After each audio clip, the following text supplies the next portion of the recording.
E a Duda para os íntimos, Maria Eduarda para os estranhos, vai fazer o preparo de hoje.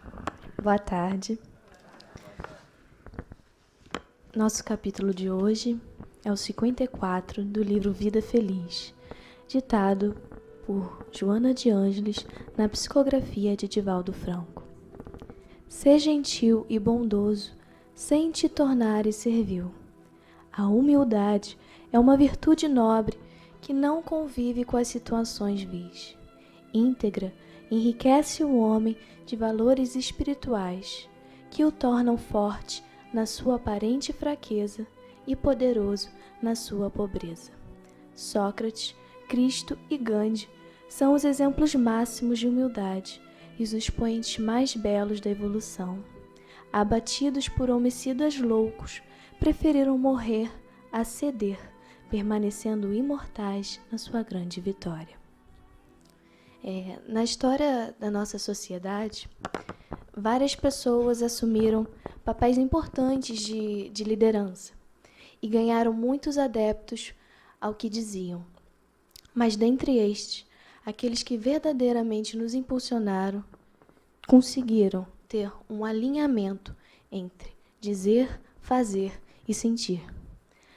E a doutrina espírita não nos propõe de modo algum seguir nenhum desses mártires, mas, dentro de nossas particularidades, a agir como eles. Quando Jesus sobe ao monte e nos traz as bem-aventuranças, ele revela a perspectiva da vida futura, para que nos momentos de dificuldades nós nos lembremos da nossa verdadeira essência. Disse que somos o sal para a humanidade, a luz para o mundo. Porque todos nós estamos em evidência, todos somos exemplos constantes uns para os outros. Então, se um dia alguém se apresentar ao nosso lado em conflito, sejamos, como diz Francisco de Assis, o Evangelho, a boa notícia na vida dessa pessoa. Boa palestra a todos. Jesus, amorável mestre e amigo, que nos envolve em seu amor nesta tarde de hoje, onde viemos para lhe pedir, Senhor, que abrande os nossos corações, como também pedimos a Joana de Ângeles, nossa mentora amorosa, que com toda a sua inspiração, o seu carinho, acolha carinhosamente nos seus braços o nosso amigo querido Marcelo Alves, nos estudos que ele preparou para a tarde de hoje. Graças a Deus.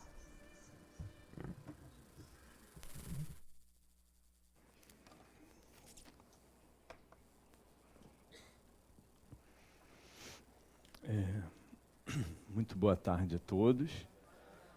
Que a paz de Jesus possa estar junto do nosso coração, que nós possamos ter os nossos sentimentos de amor, de tranquilidade, de esperança, potencializados nesses instantes em que estudaremos juntos uma lição do Evangelho, que faz com que nosso coração seja saneado, não é? Seja amolecido, vamos no popular. É preciso que a gente amoleça o coração, sim, não é? Porque há uma necessidade premente de nós nos importarmos com o próximo. Há uma necessidade muito grande de nós sairmos do nosso individualismo e pensarmos também no coletivo. Sabermos que fazemos parte de uma engrenagem. Essa engrenagem funciona muito bem quando todas as peças estão de acordo com o propósito dela existir. E a vida é assim. A vida funciona como uma engrenagem. O meio nos influencia e nós influenciamos o meio. Então é importante que a gente pense em coletivo. É claro que a gente precisa traçar o objetivo pessoal, nós precisamos ter as nossas metas, nós precisamos nos desenvolver individualmente, dentro daquilo que nós enxergamos como sendo positivos para nós. Mas é preciso união, é preciso que nós tenhamos tolerância, né? É uma palavra, uma das mais complicadas para nós atualmente, não é? Nós termos tolerância com os erros alheios, com as nossas próprias dificuldades também. Então estamos precisando pensar como um grupo que veio aqui para começar a pensar diferente, para fazer a diferença. Ou será que nós nunca paramos para pensar por que nós estamos tendo contato com a doutrina espírita nessa encarnação? No mundo de prova e expiação, no mundo a caminho da regeneração, no mundo de transição, onde nós sabemos, por notícia dos Espíritos, na codificação, que aqueles que não conseguirem mudar, que não quiserem mudar, melhor dizendo, serão convidados a habitarem mundos inferiores, porque a Terra precisa mudar, a Terra precisa caminhar, e nós estamos com uma proposta de acendermos uma luz em meio à escuridão. Cada um de nós, dentro da nossa vida, do nosso cotidiano, experimentando as dores, os dissabores, as dificuldades, os medos, inseguranças, mas com uma certeza trabalhada dentro do nosso coração. Que Deus não nos desamparará nunca e que nós teremos o tempo todo os recursos necessários para ultrapassarmos as barreiras, vencendo-as e construindo um futuro melhor para a gente. É preciso começar a ver a vida dessa maneira. Porque doutrina espírita é vida na nossa vida. Doutrina espírita é uma doutrina que ela é muito viva no nosso cotidiano. Cada lição dessa que a gente toma contato, automaticamente a gente começa a levar para o cotidiano. Porque é uma doutrina de raciocínio, é uma doutrina que nós somos convidados a pensar o tempo todo. As informações, as revelações que a caracterizam, elas não teriam nenhum sentido se nós não parássemos para analisar. Será que isso vai ser bom para mim? Será que é esse o caminho mesmo? Será que existe, de fato, um mundo espiritual? Será que é verdade que eu estarei de volta numa próxima encarnação? Será que Deus realmente olha por mim? Será que é verdade essa comunicação com os espíritos? Será que isso não é fruto da mente humana?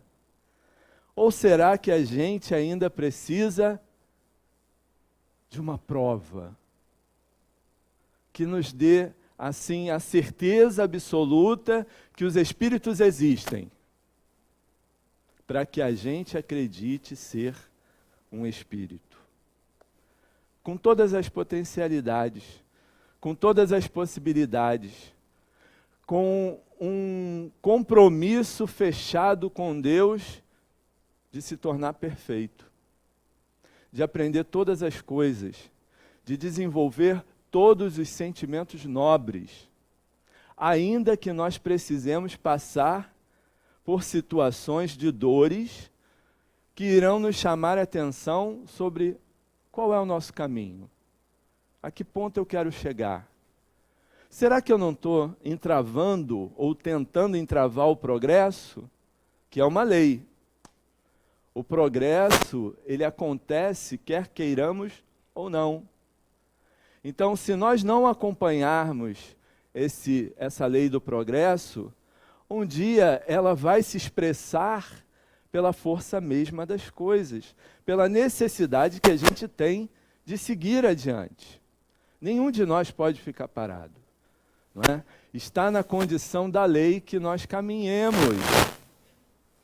E para que a gente caminhe, nós precisamos ser motivados, despertados. E é esse o papel da doutrina espírita, não é? Toda a literatura espírita só tem sentido se causar.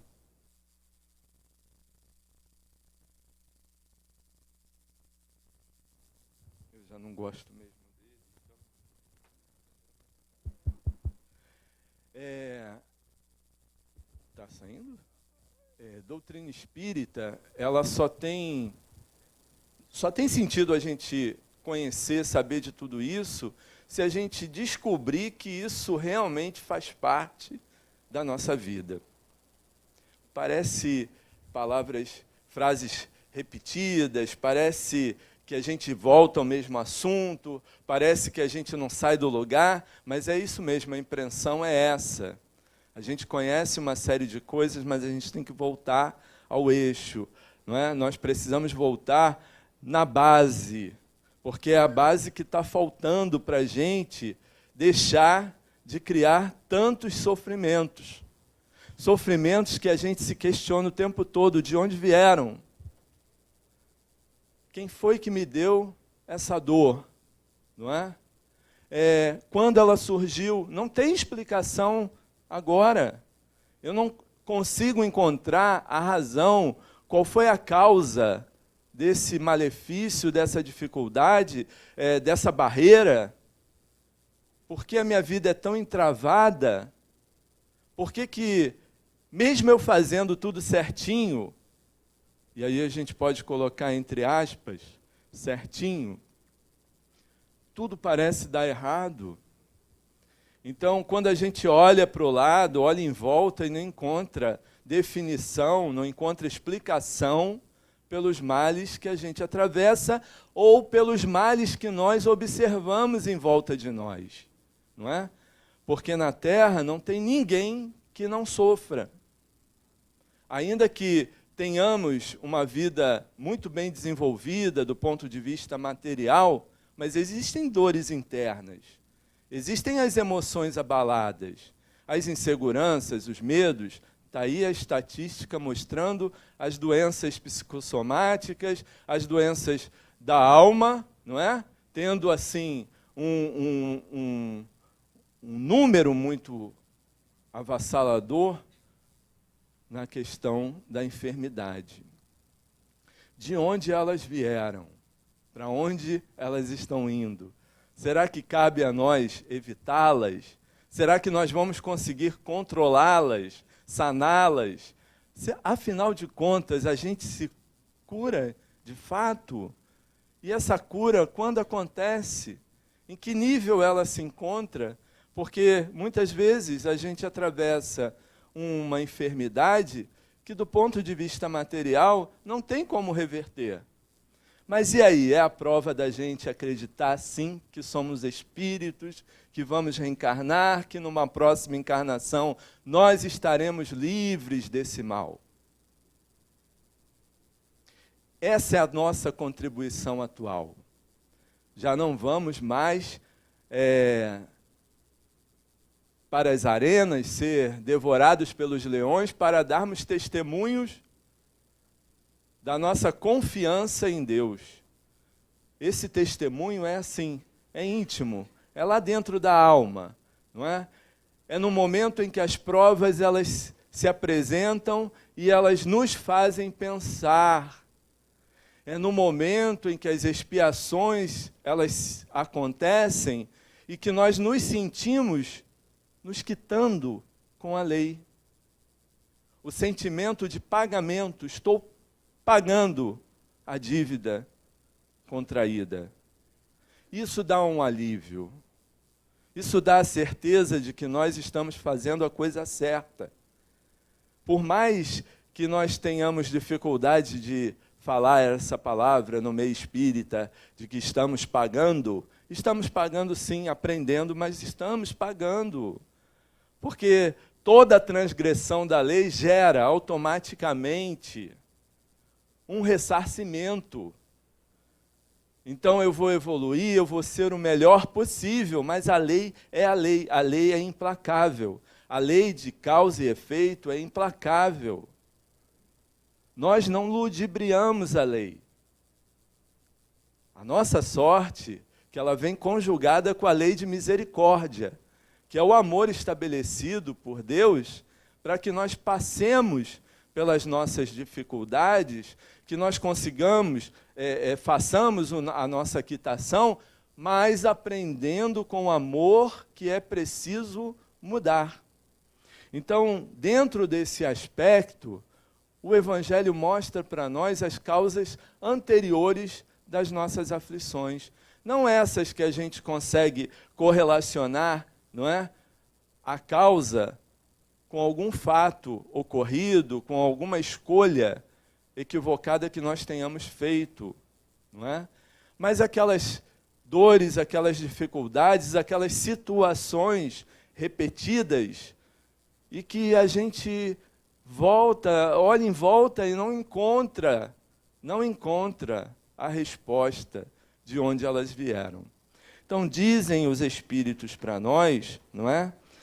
Que se existem males dos quais o homem é a principal causa nesta vida, são as causas atuais das nossas aflições, não é?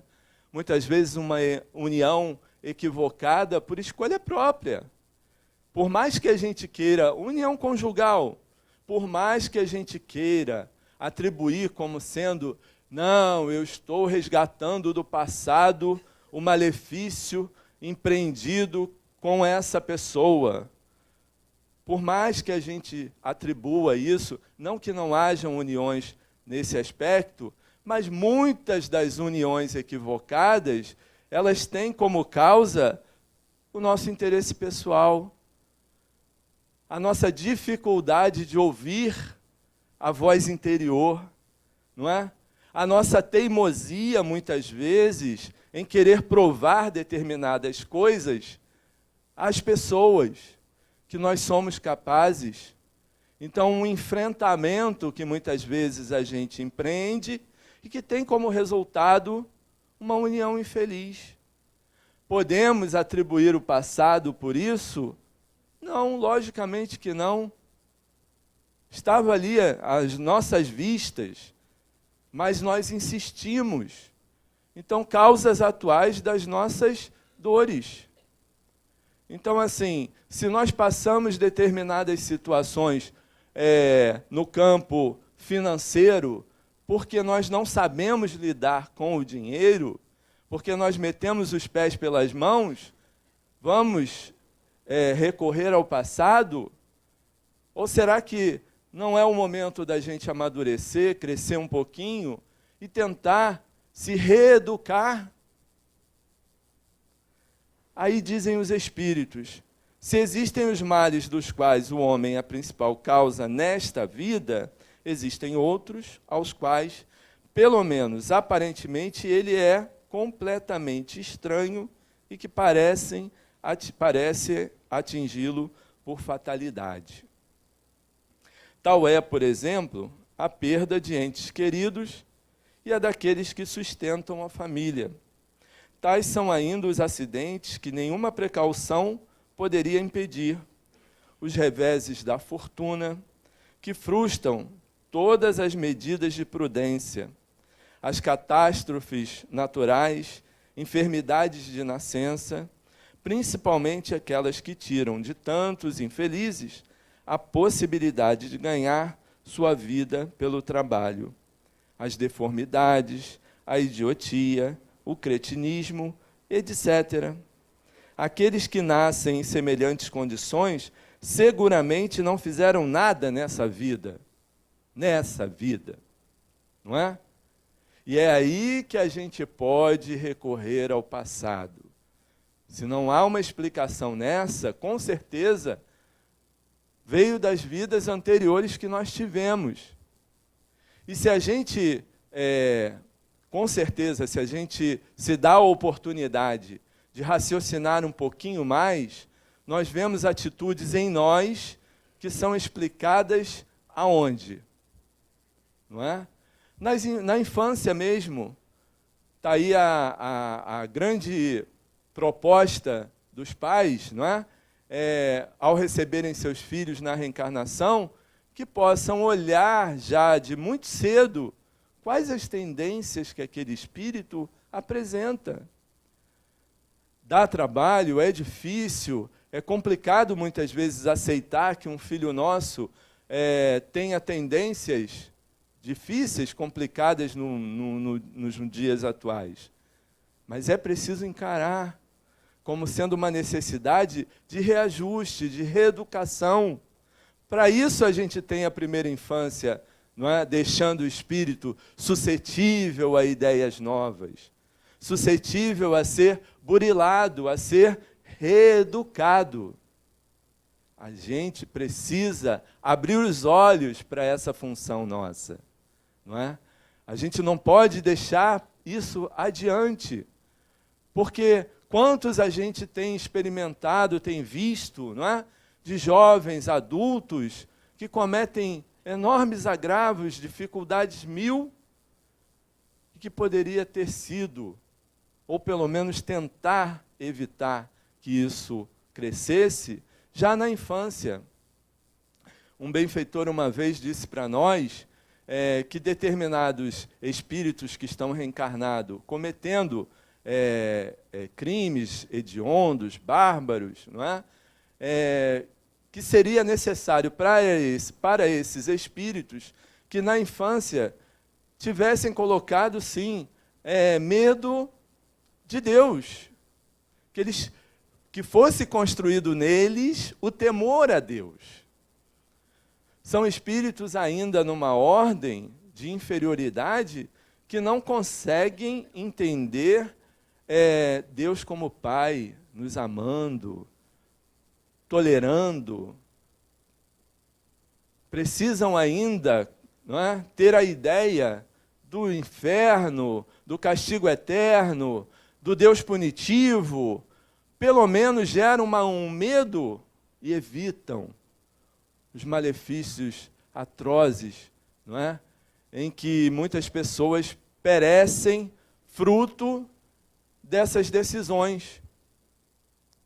Nossa sociedade, e Dona Ivone Pereira fala isso para a gente no livro Devassando o Invisível, não é? Num capítulo em que ela trata um momento de desdobramento que é levada a um ambiente inóspito, difícil, né? Tipo uma taberna, é acompanhada pelo guia para aprendizagem. E aí, adentra esse ambiente, de repente ela não vê mais o guia, se vê sozinha. E aqueles espíritos bebendo, falando palavras terríveis, difíceis, palavrões, fumando, e aí de repente eles a enxergam e começam a oferecer bebida, chamam ela, e ela recusa um, recusa outro. E aí eles interrogam: ué, você está aqui, não quer beber, não quer fumar, não quer fazer nada, o que você veio fazer aqui? E aí ela diz: eu estou em trabalho de Jesus. Isso é o suficiente para que esses espíritos comecem a fazer um trabalho em cima dela, não é? De ataque. E ela se assusta e vai se assustando e enfraquece, e eles dizem para ela: eu vou quebrar teu braço, eu vou quebrar teu braço, e ela começa a sentir uma dor incontrolável no braço, e de repente o guia a resgata. É um ensinamento para ela. Então ele explica que se ele não a tirasse dali, que ela provavelmente amanheceria com o braço quebrado. E explica mais adiante: esses espíritos são como muitos que se encontram ali na região da Praça 15, do centro da cidade, espíritos que desencarnaram, revoltados com a sociedade, por toda injustiça, e que naquela região eles fazem com que as pessoas levem tombos, se quebrem. Aí a gente fica assim: meu Deus do céu, Onde que a gente vive? Que mundo é esse? Não é? Às vezes a gente está andando no meio da rua, leva um tombo, que a impressão é que nós fomos empurrados. E a gente se machuca todo. Meu Deus, a impressão, eu tive a nítida certeza de que eu fui empurrado. E muitas vezes foi. Então, qual a causa disso? Há uma injustiça de fato? Se eu atribuo que há uma injustiça, onde está Deus, que não me protegeu? Meu anjo guardião, que tanto dizem, não é? Me assessorar, me amparar, me proteger. Nós não analisamos os nossos pensamentos com as intenções que eles carregam. Nosso padrão, muitas vezes, de nos achar bons é equivocado. Porque nós não paramos para analisar em que nível de bondade nós nos colocamos. Quais são os nossos pensamentos com relação aos acontecimentos da vida? Que nível de julgamento, de condenação, não é? Quantos processos nós não verbalizamos, mas pensamos? Então, dentro dessas causas, existe um efeito, uma explicação para esse efeito. Mas muitos vêm do passado. E como nós vamos saber? Nos autoavaliando, conhecendo a nós próprios, nos percebendo nos instantes em que nos encontramos invigilantes, distraídos. Quando somos convidados a dar algum tipo de testemunho com relação ao que é certo. Nos espanta quando alguém que vive de forma miserável acha uma sacola de dinheiro e devolve. Isso deveria ser o comum.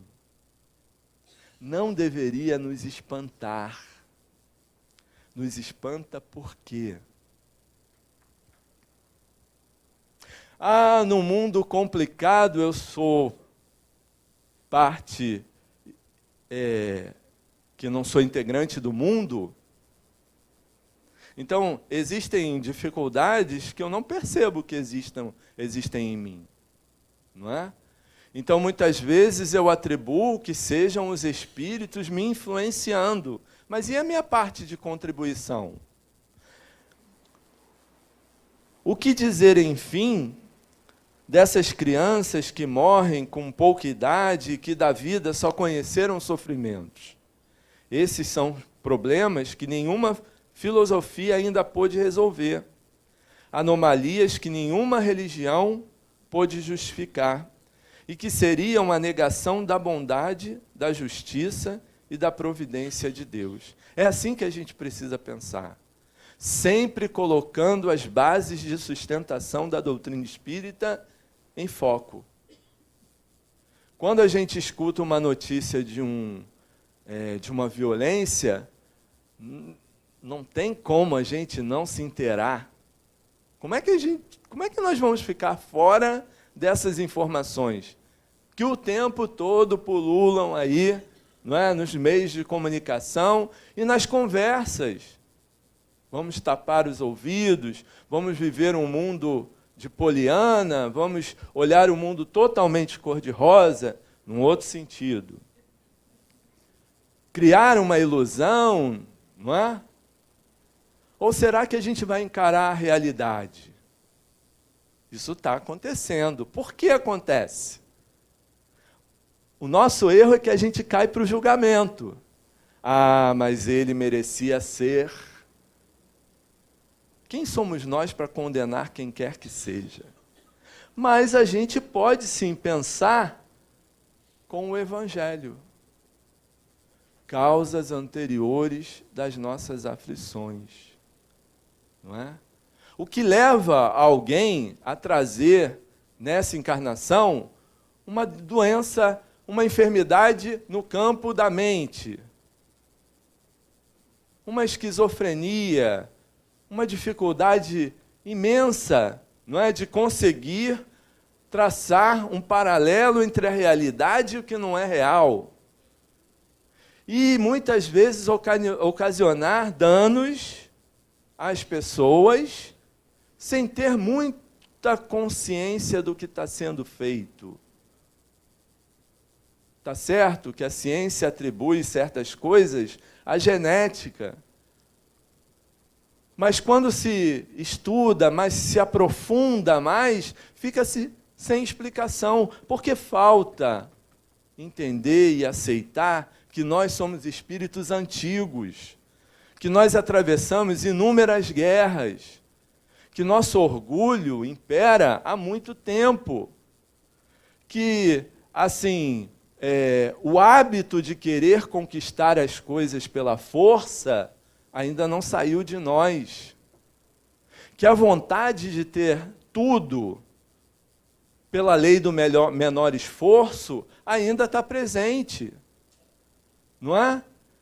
Então, esses aspectos, eles respondem de onde vêm as nossas dores, as nossas dificuldades.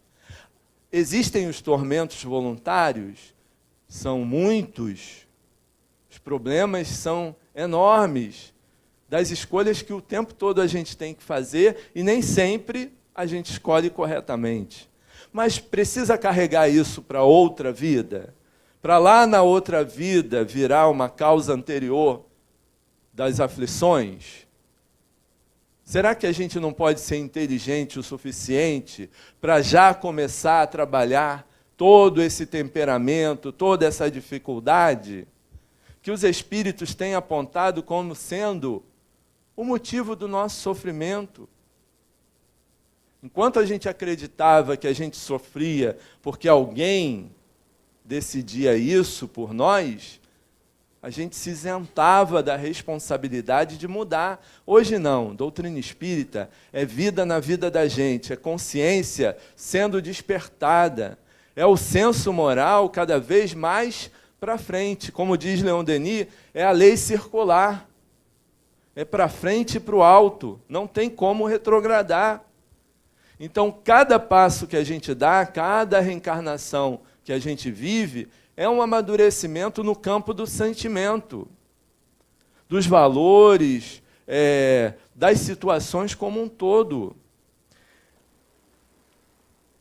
Portanto, o homem nem sempre é punido ou completamente punido na sua existência presente, mas jamais escapa às consequências das suas faltas. Então, a lei, ela é implacável. A gente vem tentando burlar a lei durante muito tempo, pagando indulgência, pagando as pessoas para rezarem por nós, escondendo para baixo do tapete inúmeros agravos. É a era da consciência, é a era de olhar para frente, é a era de Joana de Ângeles, que faz a gente pensar o tempo todo. A responsabilidade não pode ser jogada na mão do outro. Ah, mas eu vivo muito bem, graças a Deus, num planeta de prova e expiação, onde pranto e ranger de dente é a característica, eu tenho que tomar cuidado. Não é que eu não deva promover a felicidade, a alegria, olhar os momentos bons, claro, isso é imprescindível. Mas também não olhar aquilo que está ruim pode, não é, demonstrar uma imaturidade e uma ilusão que fatalmente lá na frente vai embolar. Porque no Livro dos Espíritos, falando da erraticidade, Kardec pergunta: o que a gente estuda no plano espiritual, nesse período aí entre uma encarnação e a outra? E os espíritos disseram: estudamos a própria vida. Então, se a gente passa uma existência empurrando para baixo do tapete porque não quer encarar, o meu filho não tem problema, o meu marido, ele é perfeito, a minha mãe, meu pai, a minha vida. Lá no plano espiritual eu vou ser obrigado a pensar, senão eu não vou adiante, eu não vou nem reencarnar. Vou demorar a reencarnar. Porque a gente reencarna porque pensou na vida passada. E aí fez o drama de consciência, se sentiu mal e pediu uma nova chance. Ou será que a gente está achando que nós estamos reencarnados em missão? Missão é para espírito que não reclama nunca, nunca de nada. Se a gente reclamou de alguma coisa uma única vez nessa vida, já nos categorizamos como qualquer coisa menos missionário. Então, se não somos missionários, estamos nesse bolo de causas e efeitos, né? De causas atuais e causas anteriores dessas nossas aflições. E que a gente precisa arregalar o olho e dizer assim, o que eu faço para mudar esse quadro? Planejar o futuro. Bom, material eu tenho. Recurso tem aos montes. Quando alguém nos convida a vir para o trabalho do bem, por quê? Porque isso amolece o coração, isso faz com que a gente cresça, isso gera saúde no corpo físico, porque a mente funciona equilibradamente, não é? E a mente quem é? É o espírito, que tem um corpo espiritual que é um modelo organizador biológico desse meu corpo físico. Então, se o interior vai bem, o externo reflete. Não tem mágica, não tem milagre, não tem fantasia nenhuma. É resultado. Resultado de quê? De uma escolha. Parar de olhar para o próprio umbigo, se achar o pior dos piores. Ninguém me ama, ninguém me quer, eu sou um predestinado a sofrer. Olha, o mundo está à nossa volta. Tem gente crescendo. Tem gente que, quando trabalha para o outro, diz assim, claramente, eu sou feliz. E aí, quando você vai vasculhar a vida dessa pessoa, não tem facilidade nenhuma.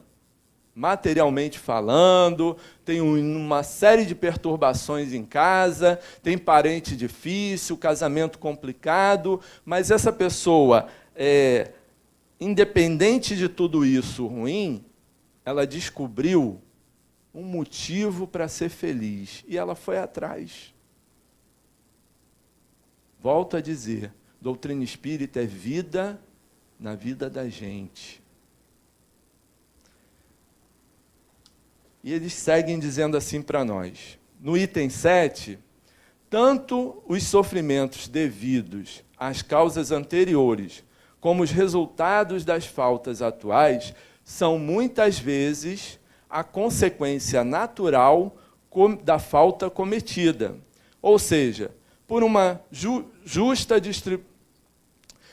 justiça distributiva rigorosa, o homem sofre o que fez os outros sofrerem.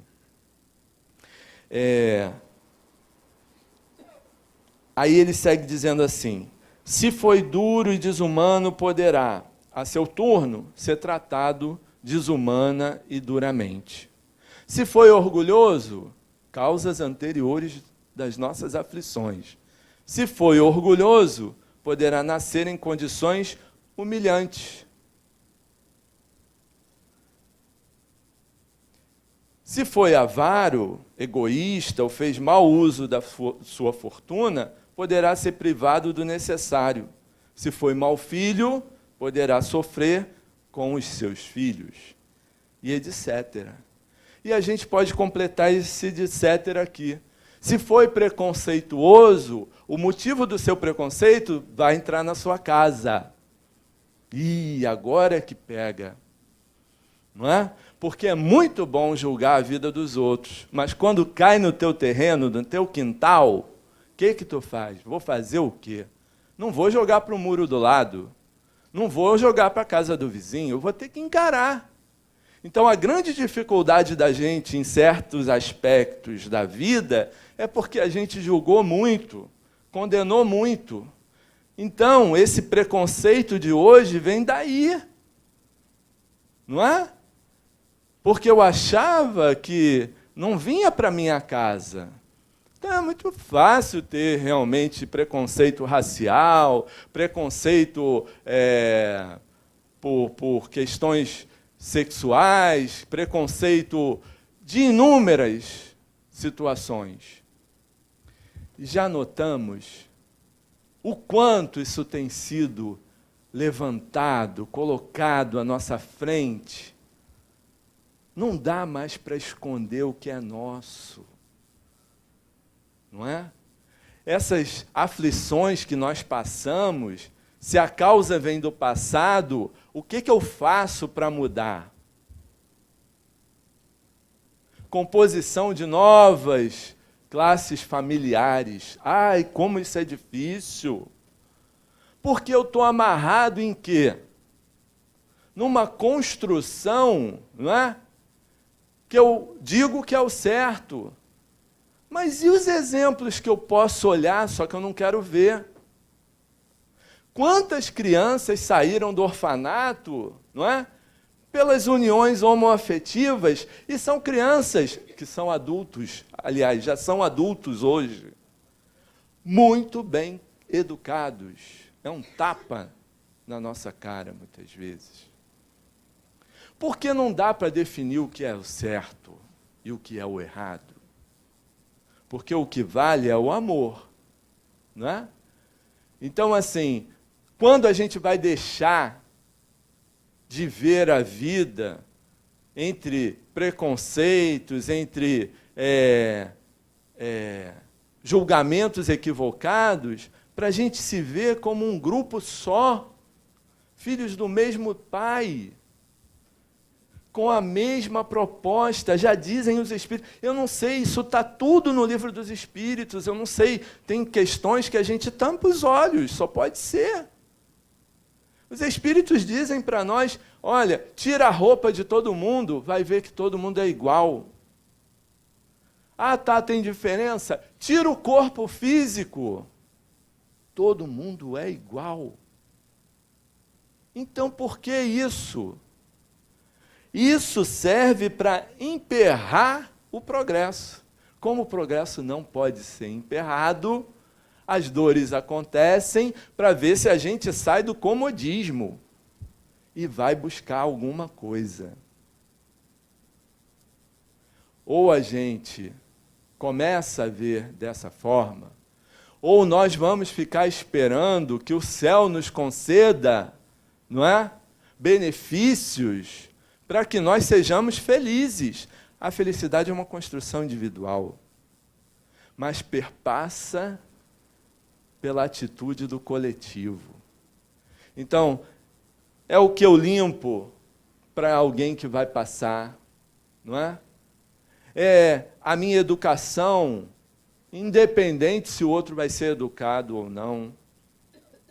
É o que eu dou, o que eu forneço, mesmo sabendo que não vou receber um obrigado. Para quem que a gente está provando isso? Para a nossa consciência e para Deus. Então, para a gente finalizar, eu achei essa semana uma lição aqui do Dr. Erma, que é um benfeitor, diretor da nossa casa de Leon Denis, do livro Palavras do Coração. E está aqui na lição 6, que fala do espírita diante da vida. Tem um trechinho do Evangelho, para iniciar essa lição, que ele diz assim: vós que pedistes para lutar de corpo e alma contra o mal moral e físico, sabias que quanto mais difícil fosse a prova, mais gloriosa seria a vitória, que se saísses vencedor, reticências. E aí diz o Dr. Erma: meus queridos irmãos, as lutas que se acentuam dia a dia pedem dos cooperadores do bem mais e mais determinação para que a paz se estabeleça onde estivermos. Na rua são as dificuldades inúmeras, pessoas mal-humoradas, condução difícil, criaturas exigentes, outros apressados, sempre no núcleo da exigência, pedindo ao espírita a cooperação da alegria, da tranquilidade e da paz, do sorriso feliz, da vigilância e da confiança em Deus. No trabalho, quantas vezes o mau humor do chefe, a prepotência daquele que determina, o desequilíbrio do subordinado, do companheiro de sala e até mesmo a desarmonia dos desencarnados presentes exigem de nós não só mais esforço, mais compreensão e mais submissão à ideia de Deus, num esforço a caminho da felicidade. Na casa espírita, vemos muitas vezes companheiros de trabalho conservarem indiferença no coração, espírito de contenda ou de supremacia, pedindo-nos não só a paz, a indulgência, a humildade, mas pura e simplesmente a prática legítima da caridade cristã. Em casa, quantas vezes o parente difícil, o irmão complicado, a mãe que não entende, o esposo ou a esposa que não atingem o objetivo do lar, exigem de nós mais e mais luz, mais e mais esperança, mais e mais trabalho no bem. E quando olhamos para dentro de nós mesmos, observamos o homem velho que ainda precisa ser burilado. E vemos surgir o egoísmo, o orgulho, os sentimentos maus. É quando temos que dizer intimamente: é preciso lutar. Lutar contra atitudes errôneas, lutar contra a maledicência, lutar contra a indiferença. Sendo assim, vemos que a vida nos convoca para um trabalho maior, o trabalho da renovação com Deus. Busquemos, pois, a Deus e a Jesus, busquemos as forças do bem, para que, entesourados nesses valores elevados, possamos combater em nós a indiferença, a descrença, o desajuste. Com Deus e Jesus, meus irmãos, encontraremos forças para alcançar esse desiderato. Que Deus nos ajude, conduza e proteja, agora e sempre. Paz, Herman. Então, que nós, como espíritas, que a gente possa enxergar que realmente a gente tem uma proposta, que nosso caminhar pode ser um diferencial quando a gente carrega nas atitudes a fé em Deus, a certeza da vida futura, a construção de que é preciso amar incondicionalmente um dia, mas que hoje eu amo dentro do aspecto que eu consigo amar, mas que o esforço tem que ser grande para que a gente se supere nessa arte de conquistar os sentimentos. Que Deus, que Jesus, que o nosso guia e que nós próprios tenhamos a força e a coragem de lutar por todos os percalços que nós temos na vida, com a certeza de que muito vem do passado, mas também muito é a escolha que nós fizemos nessa própria vida. Sigamos em paz.